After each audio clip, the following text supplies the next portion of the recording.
Hello friends, तो read SST के syllabus की कड़ी में आज का टॉपिक है बौद्ध धर्म। बौद्ध धर्म पर चर्चा करें उससे पहले आप लाइक और शेयर ठोक दीजिए महाकाल की कृपा से। तो देखो, बौद्ध धर्म, बौद्ध का मतलब होता है, अर्थ होता है प्रकाशमान, प्रकाशमान या जागृत।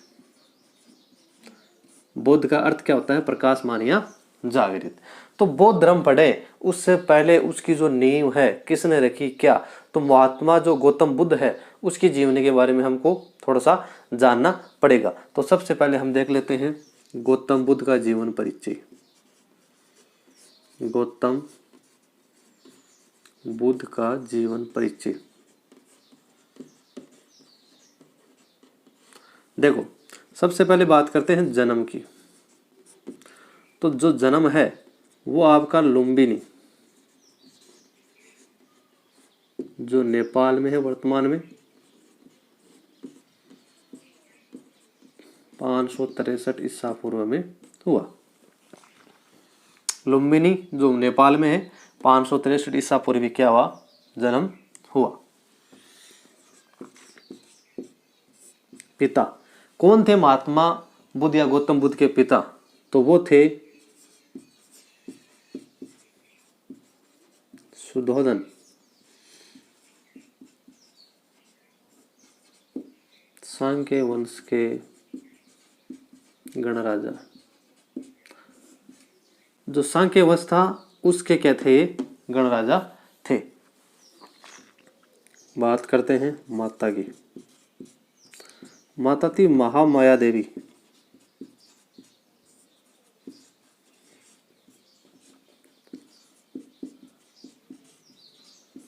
यह कोल्य वंश की राजकुमारी थी। जो महामाया थी वह कोल्य वंश की क्या थी? राजकुमारी थी।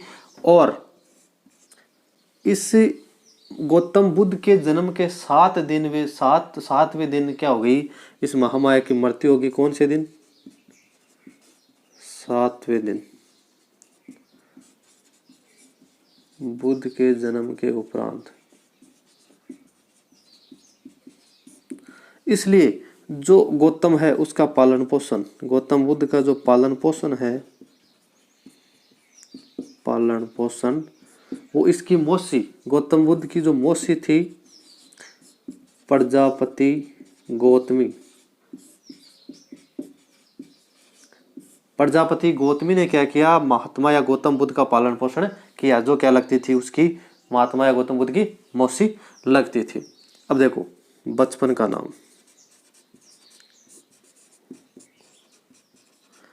बचपन का नाम था सिद्धार्थ। देखो, इस जो जीवन परिचय, इस मैटर से आपकी जो पिछली रेट लगी थी, जो रद्द हो गई थी, उसमें यहीं से एक क्वेश्चन बौद्ध धर्म से पूछा गया था। तो देखो, बौद्ध धर्म, जो बचपन का नाम था सिद्धार्थ, और जो बौद्ध का, जो गौतम का जो घोड़ा था उसका नाम था कंथक। जैसे महाराणा प्रताप के घोड़े का नाम चेतक था, उसी प्रकार गौतम बुद्ध के घोड़े का क्या नाम था? कंथक था। और सारथी, जो गौतम बुद्ध के सारथी थे उनका नाम था चाण। कौन थे? चाण थे। जैसे महाभारत में अर्जुन के सारथी वासुदेव कृष्ण थे, उसी प्रकार गौतम बुद्ध के सारथी कौन थे? चाण थे। ठीक है। अब देखो, महाविनिष्क्यकरण, ये क्या होता है? ग्रह त्याग। बौद्ध धर्म या ग्रंथों में इसको क्या कहा गया है? ग्रह त्याग।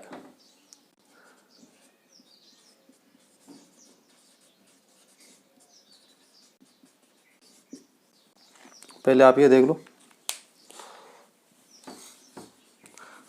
ग्रह त्याग। अब देखो, इनकी जो पत्नी थी उनका नाम था यशोधरा। क्या नाम था? यशोधरा। और गौतम बुद्ध के जो पुत्र थे उनका नाम था राहुल। क्या नाम था? राहुल था। ठीक है। पत्नी यशोधरा और पुत्र राहुल। बचपन का नाम सिद्धार्थ, घोड़ा कंथक, सारथी चाण।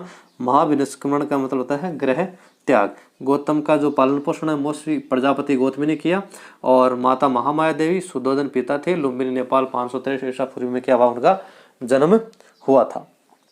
अब देखो बात करते हैं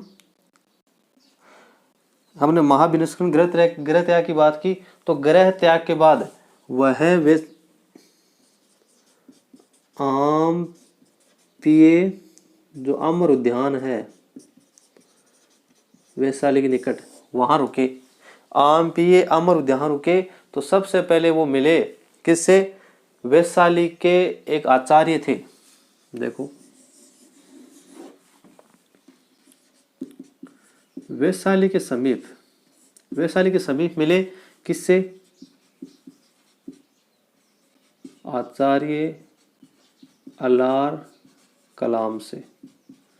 कौन थे ये? थे सांख्य दर्शन के दार्शनिक, सांख्य दर्शन के दार्शनिक थे। कौन? आचार्य अलार कलाम। इनके बारे में हमने जो महाजन पद पढ़े थे उसके बारे में पढ़ा है, वो वीडियो नहीं देखा है तो आई बटन में जाके आप वो देख सकते हैं। तो अलार कलाम सांख्य दर्शन के क्या थे? दार्शनिक थे। और दूसरे राजगृह के समीप धर्मोचार्य रुद्रक रामपुत्र, इनसे भी क्या हुई? उनकी मुलाकात हुई। और ये दोनों हैं उपरोक्त दोनों क्या थे? बुद्ध के प्रारंभिक गुरु थे। बुद्ध के प्रारंभिक गुरु थे। कौन? एक तो अलार कलाम और दूसरे थे रुद्रक रामपुत्र। ये दोनों क्या थे? महात्मा बुद्ध के प्रारंभिक गुरु थे। अब देखो महात्मा बुद्ध के प्रमुख जीवन दर्शय।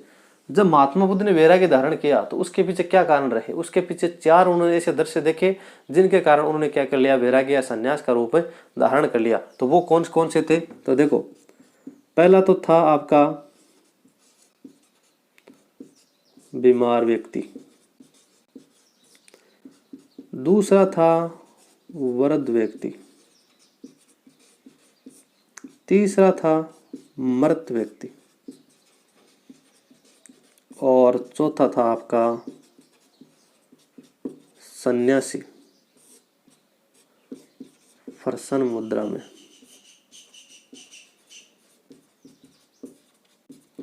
महात्मा बुद्ध ने देखा बीमार व्यक्ति, देखो थन बेरा बीमार व्यक्ति का क्या हाल हुआ है। बीमार व्यक्ति आपको जो खाट वगैरह है पड़े हो रहे सारा दिन के करे हैं, आपके सोचा कि और उठा ले भगवान। और जो आपका वृद्ध व्यक्ति है वो सोचता है कि अब इस धरती को या इस शरीर को छोड़ दें तो क्या हो आसानी हो जाए, क्योंकि वो भी परेशान होता है अपने इस बुढ़ापे की वजह से।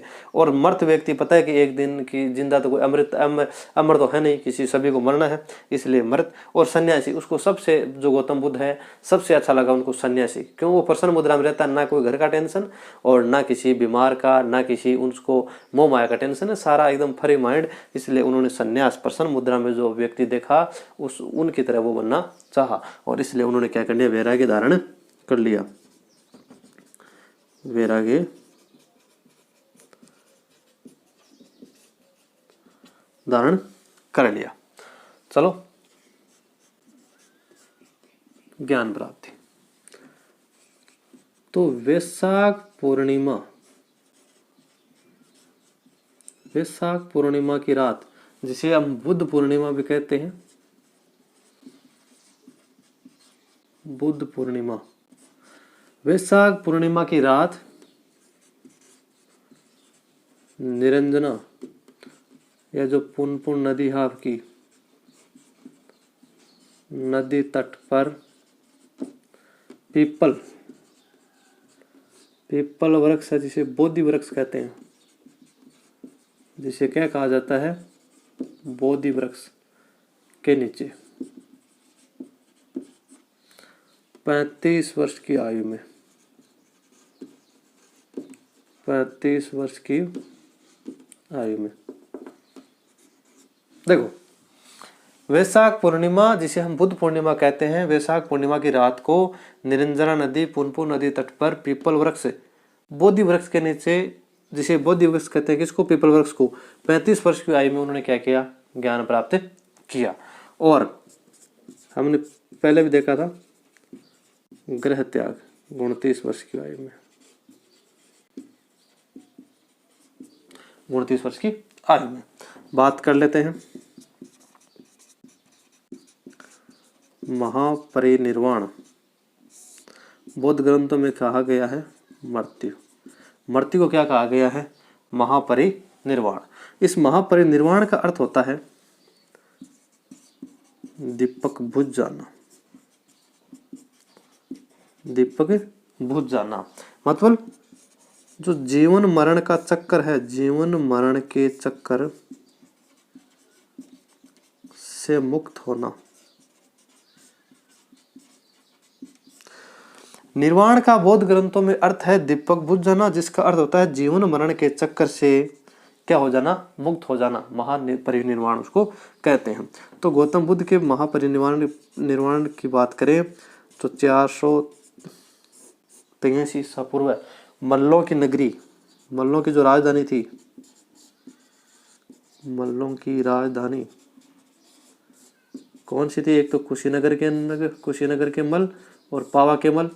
आपने जो गणतंत्र के बारे में पढ़ा था, महाजनपदों के समय जो गणतंत्र थे, वो वीडियो नहीं देखा है तो वो भी आई बटन में जाके आप देख सकते हो। आप जरूर वीडियो को देखें, तब जाके आपको समझ में आएंगे।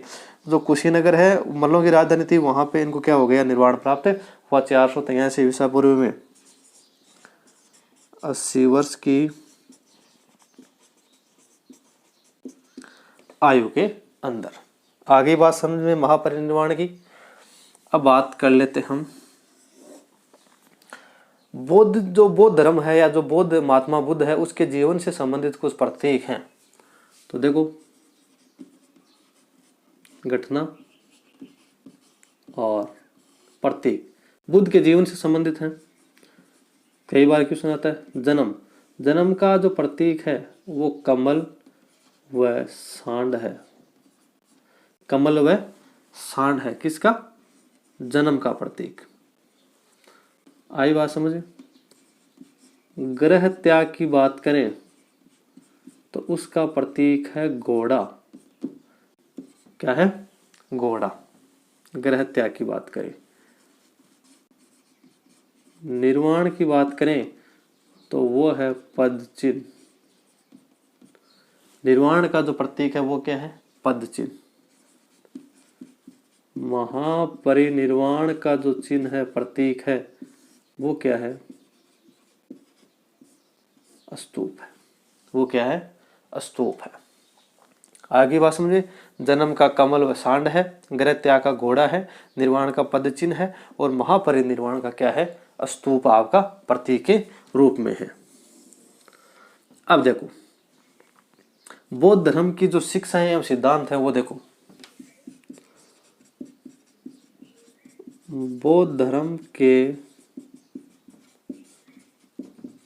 सिद्धांत एवं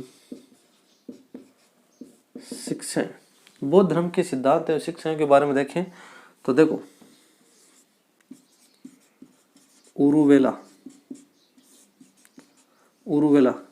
क्या है? वर्तमान में जो बोध गया है वहां से, वर्तमान में जो बोध गया है वहां से। उरुवेला वर्तमान बोध गया से सोमनाथ,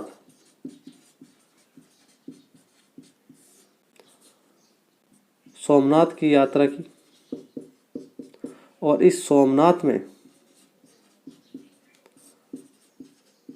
प्रथम उपदेश दिया। क्वेश्चन आता है कई बार, पटवारी की एग्जाम लगी थी उसमें भी एक क्वेश्चन आया था कि पहला उपदेश कहाँ दिया?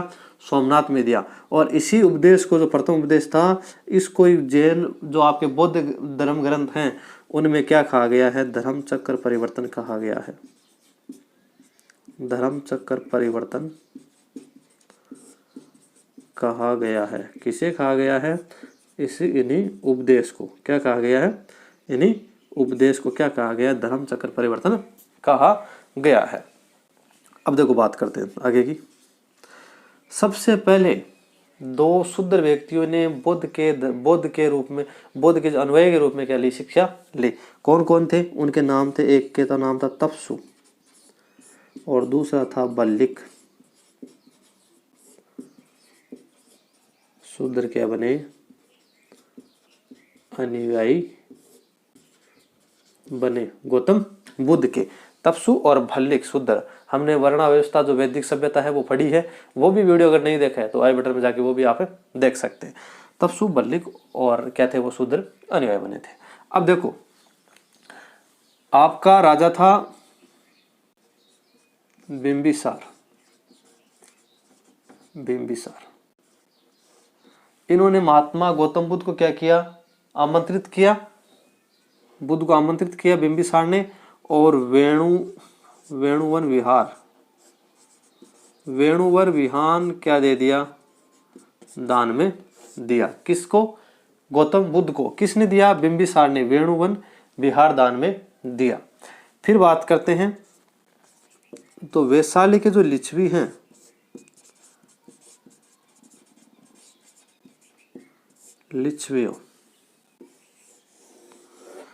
वैशाली के जो लिच्छवियों हैं, उन्होंने भी महात्मा या गौतम बुद्ध को क्या किया? आमंत्रित किया और कुटाग्रशाला का दान किया गया। कुटाग्रशाला का दान किया। किसने? वैशाली के लिच्छवियों ने क्या किया? कुटाग्रशाला का दान किया। आमंत्रित किया किसको? गौतम बुद्ध को। तो कुटाग्रशाला का दान किया वैशाली के लिच्छवियों ने, वेणुवन विहार का दान किया बिंबिसार ने। अब देखो आगे, जो उदयन राजा था आपका महाजन पद, अगर आपने मेरा वीडियो देखा है तो उसमें मैंने डिटेल से पढ़ाया है। उदयन था। उदयन क्या था? एक राजा था आपका, और उसका जो बौद्ध भिक्षु है, बौद्ध भिक्षु, उनके प्रभाव में आकर, बौद्ध भिक्षु के प्रभाव में आकर क्या बन गया? बौद्ध बन गया। बौद्ध बन गया। कौन? उदयन। उदयन भी बौद्ध भिक्षुओं के प्रभाव में आकर क्या बन गया था? बुद्ध बन गया था। हमने पढ़ा बौद्ध धर्म के सिद्धांत, शिक्षाएं, धर्म चक्र परिवर्तन, और ये आपके बिंबिसार, वैशाली लिच्छवी और उदयन के बारे में देख लिया। घटना और प्रतीकों के बारे में हमने इसके बारे में देख लिया, और निर्वाण ज्ञान के बारे में हमने इसके बारे में पढ़ लिया है। अब हम पढ़ते हैं उसके जो त्रिरत्न हैं, चार आर्य सत्य हैं, उनके बारे में देखते हैं। चलो देखो गौतम बुद्ध ने जो उपदेश दिए, अपने उपदेश वो पाली भाषा में दिए। पाली भाषा जो आम जनता की भाषा थी, आम जनता की क्या थी? भाषा थी। लोग क्या कर सकते थे? उनकी बातों को आसानी से समझ सकते थे। क्यों? क्योंकि उन्हीं की जो पाली भाषा थी, उन्होंने क्या दिया? उपदेश दिया। एक उदाहरण के तौर पर देखें, नरेंद्र मोदी जो वर्तमान के प्रधानमंत्री है, वो हिंदी भाषा में अपने भाषण देते हैं, आम लोगों की भाषा में देते हैं, ताकि लोग क्या कर सके? अट्रैक्ट हो सके, उनकी बातों को समझ सके और आकर्षित हो सके। पूर्व प्रधानमंत्री आपके जो मनमोहन सिंह थे, वो अंग्रेजी में भाषण देते थे, लोगों के ज्यादा समझ में नहीं आती थी। हमारा राजस्थान को तो भी थान में अंग्रेजी का मान, गरीबी हो रही है जना, फिर लोग कहेंगे अट्रैक्ट नहीं हो पाता और बाकी बात ने समझ नहीं पाता। इसलिए कहेंगे लोग प्रधानमंत्री नरेंद्र मोदी की ओर ज्यादा आकर्षित हुए। क्यों? क्योंकि उन्होंने अपनी आम जन की भाषा थी, जो हिंदी भाषा थी, उसमें क्या दिए? भाषण दिए। उसी प्रकार महात्मा जो बुद्ध है, उन्होंने पाली भाषा जो आम जनता की भाषा थी, उसमें क्या दिए? उन्होंने उपदेश दिए। और जो वर्णाश्रम व्यवस्था थी हिंदू धर्म की, वर्णाश्रम व्यवस्था को अस्वीकार किया। और इन्होंने कहा कि जो ये संसार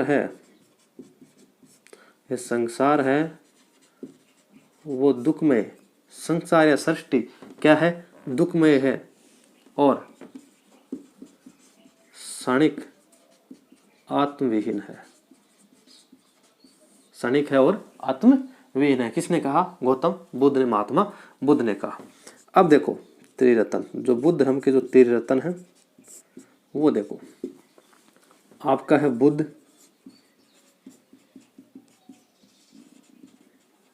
धम्म, संघ। ये क्या थे? त्रिरत्न थे।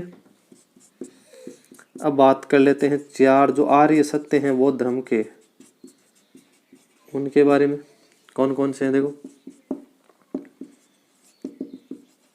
दुख, दुख समुदाय। तीसरा कौन सा है, दुख, दुख समुदाय, दुख निरोध। और चौथा कौन सा है, दुख निरोध गामिनी प्रतिपदा। चार आर्य सत्य हैं, दुख, दुख समुदाय, दुख निरोध, दुख निरोध गामिनी प्रतिपदा। और तेजतन बुद्ध धर्म और संघ है। अब देखो बौद्ध धर्म के दर्शन, दर्शन की बात कर लेते हैं। चार प्रकार के दर्शन हैं, कौन कौन से, अनिश्वरवाद, दूसरा है शून्यतावाद, शून्यतावाद, तीसरा आपका कौन सा है, अनात्मवाद, और चौथा है आपका क्षणिकवाद। ये चार क्या हैं, बौद्ध धर्म के दर्शन हैं। अनिश्वरवाद, जो ईश्वरीय सत्ता है उसमें विश्वास नहीं करते। शून्यतावाद, संसार की कोई वस्तु या पदार्थ है वो शून्यविहीन है। आत्म चेतना पर क्या दिया, बल दिया। और क्षणिकवाद, हर चीज क्या है, क्षणिक है। उसके बारे में चार उन्होंने दर्शन बौद्ध धर्म में आपको देखने को मिलते हैं। दर्शन पढ़ लिया। अब देखो हम पढ़ते हैं जो आपके बौद्ध धर्म है, बुद्ध है आपके गौतम बुद्ध, उससे पूर्व जो आंदोलन हुए उसके बारे में। तो जो देखो संप्रदाय और उनके जो संस्थापक हैं उनके बारे में हम थोड़ा सा देख लेते हैं। संप्रदाय और संस्थापक, तो बात करते हैं हम आजीवक संप्रदाय की। तो आजीवक संप्रदाय में मोखली गोसाल, इसके बारे में तो हमने जैन धर्म में पढ़ा था। मोखली गोसाल, मोखली गोसाल के बारे में पढ़ा था। आजीवक संप्रदाय के संस्थापक थे। उच्छेदवादी संप्रदाय, इसके थे आपके अजीत केस कंबली, अजीत केस कंबली, किसके, उच्छेदवादी के। एक था संदेहवादी, इसका था संजय वेलुदपुत, संजय वेलुदपुत, किसके, संदेहवादी संप्रदाय के। एक था आपका नित्यवादी, एक क्या था, नित्यवादी, उसका था आपका पकुद कच्चायन, पकुद कच्चायन, किसके, नित्यवादी के। और एक था घोर क्रियावादी, घोर क्रियावादी, इसके थे आपके पूर्ण कश्यप। इंपॉर्टेंट है, देख लेना। आजीवक संप्रदाय के संस्थापक थे मोखली गोसाल, उच्छेदवादी संप्रदाय के थे अजीत केस कंबली, और संदेहवादी के थे संजय वेरुदपुत, और नित्यवादी संप्रदाय के संस्थापक थे पकूद कच्चायन, और जो घोर क्रियावादी आपके संप्रदाय था उसका था पूर्ण कश्यप। ये कहते हैं इनके आपके संस्थापक थे। अब देख लो आप स्तूप के बारे में। स्तूप क्या होते हैं, इसका शाब्दिक अर्थ देखें तो वो होता है मिट्टी का ढेर, मिट्टी का ढेर होता है स्तूप। इसको चार भागों में बांट दिया, चार भागों में बांटा है समझने की दृष्टि से। पहला है आपका, पहला है शारीरिक स्तूप, शारीरिक स्तूप पहले हम लिख लेते हैं फिर उसको समझेंगे। शारीरिक स्तूप। दूसरा है पारिभोगिक सम, पारिभोगिक स्तूप है। तीसरा आपका उद्देश्य का स्तूप है। और चौथा आपका कौन सा रह गया, कौन सा रह गया, पूजार्थक स्तूप। 4 प्रकार के स्तूप हैं, 4 भागों में डिवाइड किया गया स्तूपों को। स्तूप कहते हैं मिट्टी के ढेर को। तो पहला जो शारीरिक स्तूप है उसमें क्या रखा गया, आपके जो बुद्ध है, महात्मा बुद्ध है, उसके शरीर, उसकी अस्थियां, दंत, उनको क्या रखा गया इस स्तूप में। स्तूप क्या होता है, देखो एक बॉक्स, इसके अंदर अगर शारीरिक स्तूप की बात करें तो इस बॉक्स के अंदर महात्मा बुद्ध के शरीर, दंत, केस वगैरह जो भी हैं इसमें रखा, और इसको उसके ऊपर क्या बना दिया, एक मिट्टी का ढेर बना दिया, स्तूप बना दिया। इस प्रकार से क्या बना दिया, एक स्तूप बना देते हैं ना, तो वो क्या हो गया, एक उसको क्या बोलते हैं, स्तूप। ये तो था शारीरिक। पारिभोगिक, जो महात्मा बुद्ध के द्वारा, महात्मा बुद्ध या जो उनके अनुयायियों के द्वारा क्या किया गया, जो पारिभोगिक उनके द्वारा जो वस्तुएं यूज में ली गई, जैसे उनकी संगाटी है, पादुका है, दीक्षा पत्र है, वो इस संदूका में रखा गया, वो थे आपके पारिभोगिक स्तूप। तीसरी बात करते हैं उद्देश्य का स्तूप। महात्मा बुद्ध जिन जिन स्थानों पर गए, जिन जिन स्थानों विचरण किया, रुके, उन स्थानों पर क्या बना दिया गया, स्तूप बना दिया गया। तो वो क्या थे, आपके उद्देश्य का स्तूप थे। और पुर्जातक स्तूप, ये क्या थे, धनवान व्यक्तियों के द्वारा, धनवान जो व्यक्ति थे उनके द्वारा महात्मा बुद्ध के जो शिक्षाएं हैं अच्छी लगी, उनसे प्रेरित होकर उन्होंने क्या किया, तीर्थ स्थलों पर क्या बना दिए, स्तूप बना दिए। तो वो थे आपके पुर्जातक स्तूप थे। अब देखो, जो महात्मा बुद्ध हैं, महात्मा बुद्ध, इनकी सर्वाधिक जो प्रतिमा है वो तो मिली आपके गंधार शैली में। सर्वाधिक मूर्तियां वो तो थी आपकी गंधार शैली में, गंधार शैली में सर्वाधिक मूर्तियों की बात करें तो वो थी गंधार शैली में। और सर्वप्रथम जो संभवतः मूर्ति थी वो थी आपकी मथुरा कला में, मथुरा शैली में।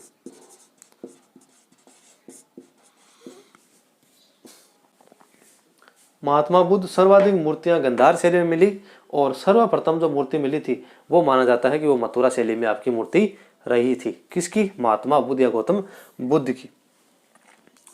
चलो पढ़ लिया। और प्रमुख अगर मंदिरों की बात करें तो आपका जो मंदिर, कौन सी बात करें, थाई ऑन द स्पॉट मंदिर है आपका, दुमेक स्तूप है, धर्म पाराजिका है, वो क्या थे, उत्तर प्रदेश में आपके हैं।